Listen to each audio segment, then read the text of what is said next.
आज गेलतो आपल्या इथल्या इस्कॉन टेम्पल मध्ये कशासाठी चला सांगतो. तर कसं जे महाराष्ट्र पब्लिक, मी तुमचा लाडका हर्ष, तुमचं स्वागत आहे पुन्हा एका नवीन मिनी ब्लॉग मध्ये. आज सकाळ सकाळ आवरून मी निघलो होतो थोडं सिटीत जाण्यासाठी, कारण की आपल्याला थोडं काम होतं सिटीत. त्यामुळे आम्ही गेलतो सिटीत, नंदूला घेऊन गेलतो सिटीत काम करायला.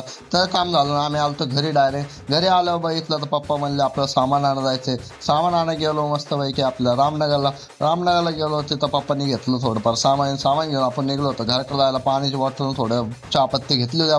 त्यानंतर पण बघू शकता वातावरण किती खतरनाक झालं. संध्याकाळच्या टाइमला झालतंय वातावरण. त्यानंतर घरी आलो, बघितलं तर आपली मॅच चालू होती. मॅच बघितली, रोहित शर्माची बॅटिंग बघितली आपल्या हिटमॅनची. त्यानंतर आम्ही निघलो होतो डायरेक्ट आपल्या इस्कॉन टेम्पलला जायला, कारण की आपल्या हरिओमचा फोन आला होता आपल्याला इस्कॉन टेम्पलला जायचं म्हणून. आम्ही तिकडे निघलो होतो आपल्या इस्कॉन टेम्पलला जायसाठी, म्हणजे आपलं समर्थनगरला.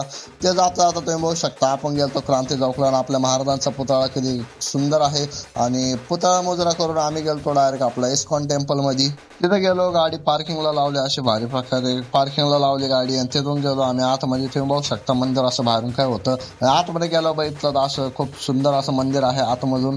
त्यानंतर आम्ही दर्शन घेतलं, बाहेर निघल्यावर आम्ही आपल्या चपला घेतला आणि गाडी घेऊन आम्ही निघलो होतो डायरेक्ट आपल्या कॅनॉटला जायसाठी, कारण की म्हणले होते आपल्याला काही तर खायचं. त्यामुळे म्हणलं यांना आपण चला डायरेक्ट जाऊ कॅनॉटला. आम्ही आलो कॅनॉटला आलो होतो. बघा काय करतो इथं आम्ही येड्यावानी.